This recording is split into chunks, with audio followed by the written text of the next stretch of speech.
नमस्कार प्यारे बच्चों, आप सभी का स्वागत है। मैं डॉक्टर दिनेश कुमार पांडे। तो आज हम लोग सीडीपी के अंतर्गत विकास की अवस्थाओं के बारे में चर्चा करेंगे। विकास की अवस्थाएं, तो अब इसमें विकास की अवस्थाओं में, जैसा पूर्व क्लास में हम लोगों ने बात किया था, विकास की आपकी 4 अवस्थाएं होती हैं, जिसमें से पहला आपका शैशवावस्था होती है, दूसरी आपकी बाल्यावस्था, और तीसरी विशेष अवस्था किशोरावस्था, और चौथी अवस्था आपकी प्रौढ़ावस्था। तो ये आपकी 4 विकास की अवस्थाएं हैं। किंतु जब हम बात किसकी करेंगे, हम बात करेंगे विकास के क्रम में कि बाल विकास की कितनी अवस्थाएं हैं। तो बाल विकास में हमारी कुल मिला के 3 अवस्थाओं की हम लोग चर्चा करेंगे: शैशवावस्था, बाल्यावस्था और किशोरावस्था। क्योंकि बाल विकास की बात करते हैं जो हमारा जन्म से 18 वर्ष तक के बालकों का अध्ययन करते हैं, तो उसी में आज हम पहली अवस्था शैशवावस्था की बात करने चल रहे हैं। तो शैशवावस्था की विभिन्न परिभाषाएं, न्यूमैन ने शैशवावस्था के बारे में बताया कि 5 वर्ष तक की अवस्था शरीर और मस्तिष्क के लिए बड़ी ग्रहणशील होती है। अर्थात 5 वर्ष तक की अवस्था शैशवावस्था की अवस्था जो होती है, आयुक्रम, वह शरीर और मस्तिष्क दोनों के लिए बहुत ग्रहणशील, अर्थात जो कुछ भी उसे बताया जाता है वह उसे ग्रहण कर लेता है। वहीं फ्रायड महोदय के अनुसार मनुष्य को जो कुछ भी बनना होता है प्रारंभ के 4-5 वर्षों में ही बन जाता है। अर्थात प्रारंभ के जो 4 से 5 वर्ष का समय होता है बालक का, यानी यहाँ पर कहना है कि जन्म से 4 या 5 वर्ष के बीच में उसका आधार निर्मित हो जाता है।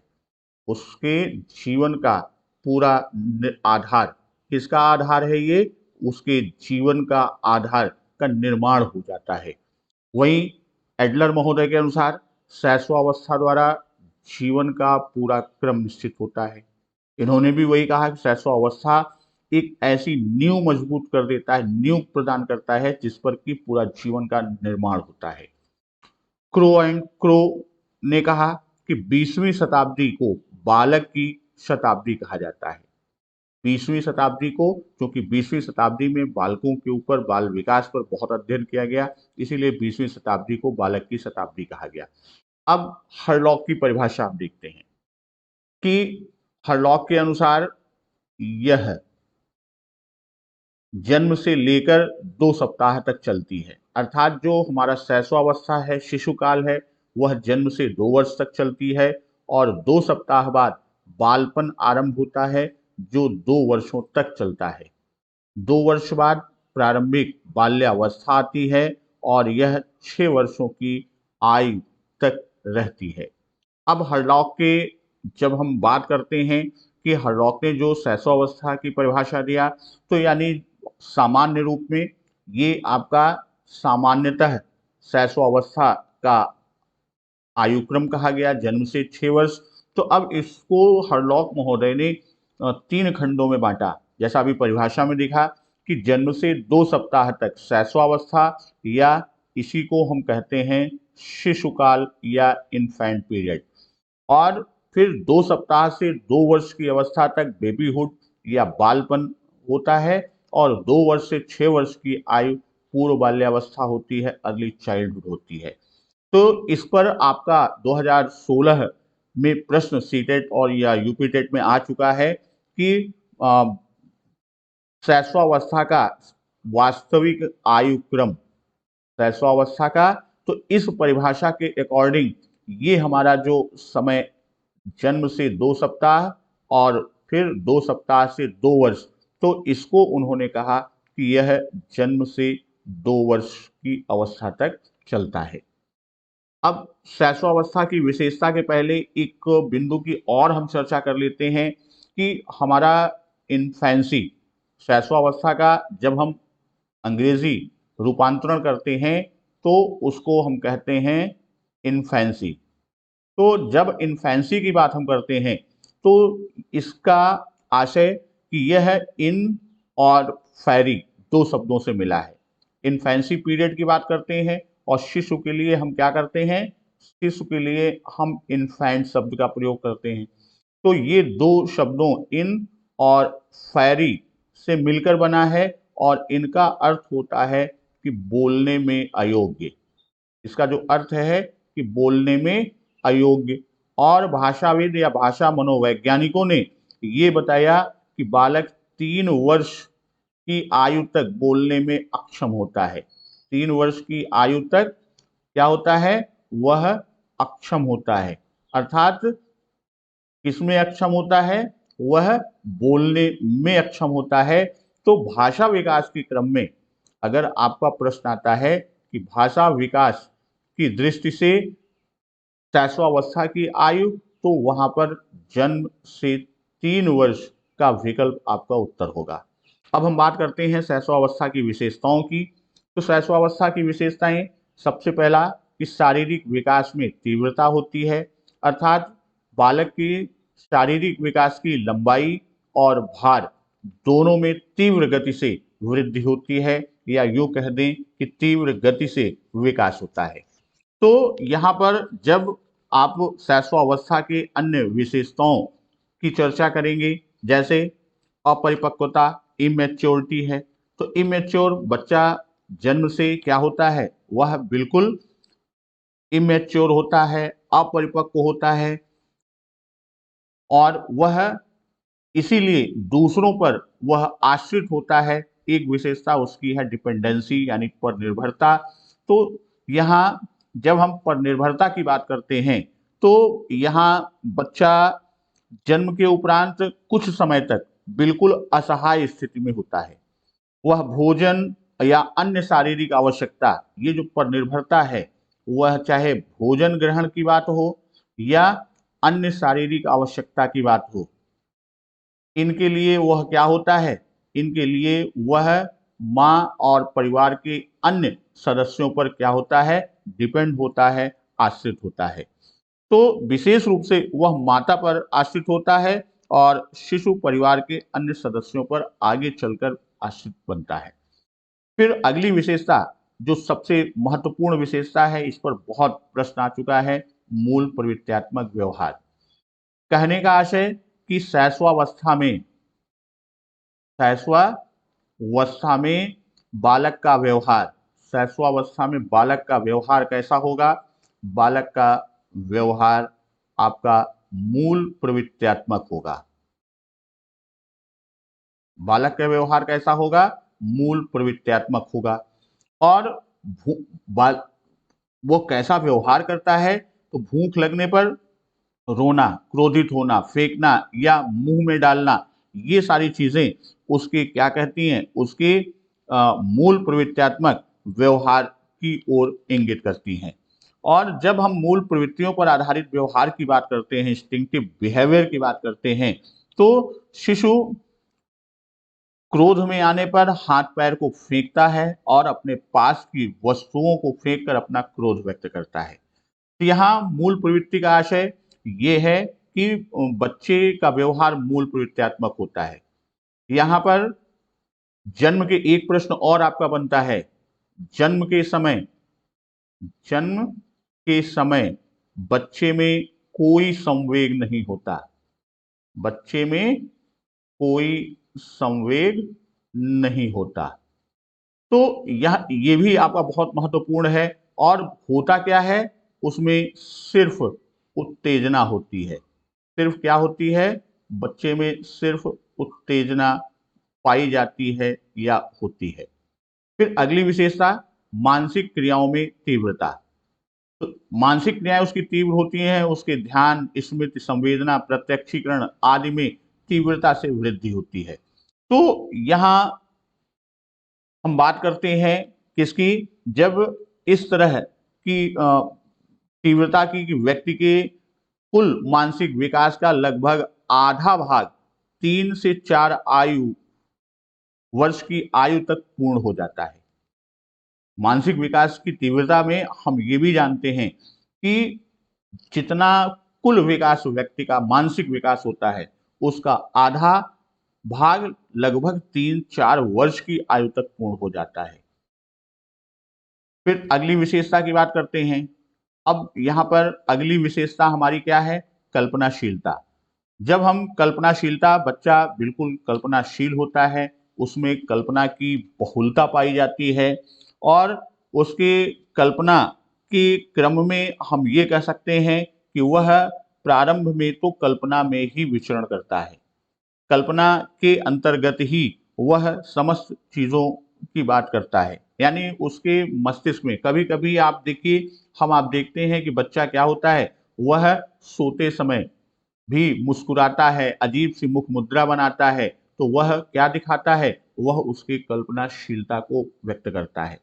बच्चे में दोहराने की प्रवृत्ति होती है और इसी दोहराने की प्रवृत्ति को लेकर किंडरगार्टन और मॉन्टेसरी पद्धति ने अपनी शिक्षण पद्धतियों का विकास किया है कि बच्चों की दोहराने की प्रवृत्ति, और जब दोहराने की प्रवृत्ति की बात हम करते हैं तो बच्चा पहले दोहराता है, फिर उसके बाद उसका क्या करता है, उसके अनुकरण की प्रवृत्ति पाई जाती है।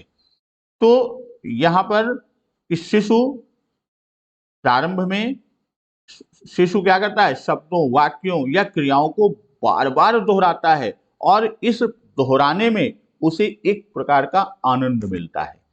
और फिर यही दोहराने की जो प्रवृत्ति उसकी है, वो दोहराने की प्रवृत्ति धीरे धीरे अनुकरणात्मक प्रवृत्ति में परिवर्तित होती है। तो यहाँ अनुकरण और दोहराने, इमिटेशन की बात हम करते हैं, दोहराना, और ये रिपीटिशन है।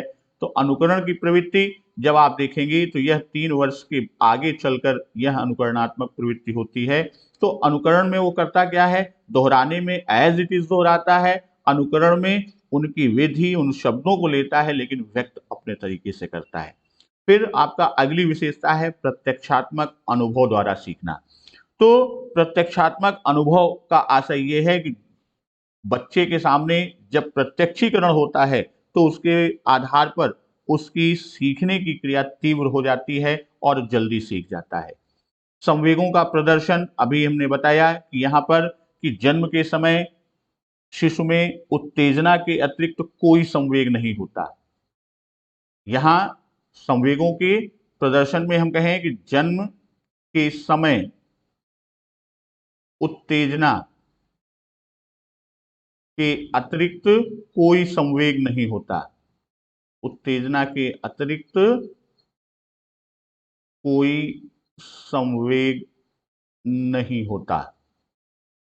अर्थात यहाँ पर जन्म के समय जब हम बात करेंगे तो सिर्फ और सिर्फ उत्तेजना पाई जाती है, किंतु 2 वर्ष की आयु होने तक उसमें भय, क्रोध, प्रेम, पीड़ा नामक 4 प्रमुख संवेग विकसित हो जाते हैं। तो सर्वप्रथम 4 प्रमुख संवेग की जो हम बात करते हैं कि सर्वप्रथम 4 प्रमुख संवेग, इस पर भी आपका प्रश्न बनता है कि वह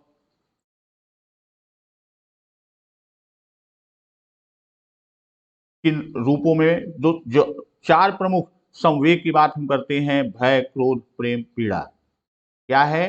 भय, क्रोध, प्रेम और पीड़ा। ये 4 प्रमुख संवेग आपके क्या होते हैं? ये 4 प्रमुख संवेग आपके विकसित होते हैं।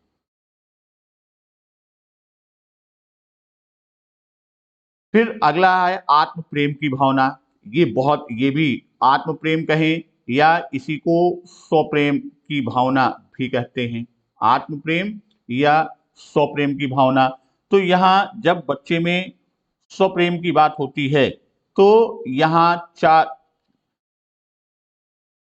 शिशु के अंदर स्वप्रेम की भावना है। इसी को सिगमंड फ्रायड महोदय ने, स्वप्रेम की भावना को ही सिगमंड फ्रायड महोदय ने क्या कहा? इसे नर्सिसिज्म कहा है। फ्रायड महोदय ने इसे नर्सिसिज्म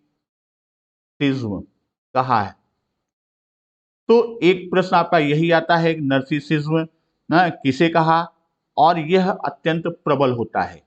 तो इसमें वह सभी की क्या होता है, स्वप्रेम या आत्म प्रेम, उसे स्व से मतलब है, आत्म से मतलब है, यानी सब पर वह अपना अधिकार चाहता है। चाहे वह माँ हो, भाई हो, बहन हो, सबका स्नेह उसे ही मिले। और अन्य परिजनों द्वारा अपने से अतिरिक्त अन्य व्यक्तियों के स्नेह करने पर शिशु उनसे ईर्ष्या करने लगता है। और यह एक प्रकार के अधिकार की तीव्र भावना विकसित होती है स्वप्रेम की भावना में, और प्रत्येक वस्तु पर केवल अपना अधिकार करना चाहता है। जैसे अपने खिलौने और वस्तुओं को किसी को नहीं देना चाहता, घर में भी किसी को नहीं देना चाहता, सब कुछ अपने पास रखना चाहता है। हम आपको बताएं, छोटे बच्चों को आप देखें तो वो माँ बाप के लिए भी झगड़ा करते हैं कि मेरे मम्मी तुम्हारे नहीं, मेरे पापा तुम्हारे नहीं। तो यहाँ सब पर, और इसी स्वप्रेम की भावना को नर्सिसिज्म के नाम से फ्रायड ने संबोधित किया। और फिर हम बात करते हैं अगला, कि सीखने की प्रक्रिया में तीव्रता। इस अवस्था में बच्चे में सीखने की प्रक्रिया बहुत ही तीव्र हो जाती है, और शैशवावस्था के प्रथम 6 वर्षों में लगभग उतना सीख लेता है जितना वह बाल्यावस्था और किशोरावस्था के 12 वर्षों में सीखता है। अर्थात प्रारंभ के 6 वर्षों में वह बाद के 2 अवस्थाओं से ज्यादा सीख लेता है। फिर अगली विशेषता है जिज्ञासा की प्रवृत्ति। तो जिज्ञासा की प्रवृत्ति यानी बच्चे में इस समय बहुत अधिक जिज्ञासा होती है, यानी उनकी जिज्ञासा की प्रवृत्ति अत्यधिक प्रबल होती है। जो जिज्ञासा प्रवृत्ति है वह क्या होती है, वह अत्यधिक प्रबल होती है। और इसके साथ साथ हम बात करें कि उसकी अधिकता या प्रबलता जो जिज्ञासा की है, तो भोजन की बात छोड़िए, किसी भी चीज को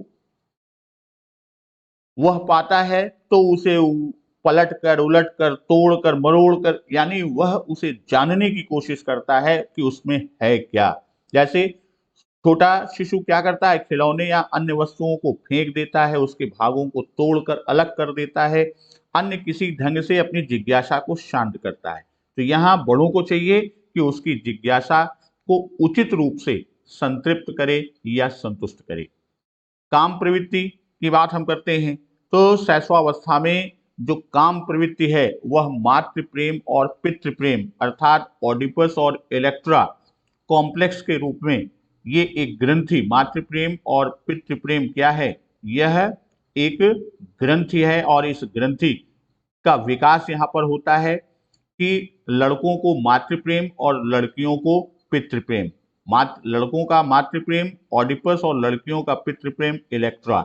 तो ये दो ग्रंथियां काम प्रवृत्ति की विकसित होती हैं। तो यहाँ फ्रायड या अन्य जो मनोविश्लेषणवादी हैं जिन्होंने इसकी बात की, फ्रायड ने, कि शैशवावस्था में काम प्रवृत्ति अत्यधिक प्रबल होता है। ये किसने कहा, सिगमंड फ्रायड ने कहा। उसकी अधिकता या प्रबलता की बात किसने कहा, सिगमंड फ्रायड ने कहा। इन्होंने अपने मनोविश्लेषणात्मक सिद्धांत में मनोलैंगिक विकास की अवस्थाओं का सिद्धांत दिया, उसमें इसका उल्लेख किया है। और काम प्रवृत्ति में कि शिशु अपनी अभिव्यक्ति वयस्कों के समान नहीं कर पाता, बल्कि वह कैसे करता है, वह हाथ पैर के अंगूठे को चूसना, माँ का स्तनपान करना, ये उसकी काम प्रवृत्ति के द्योतक होते हैं।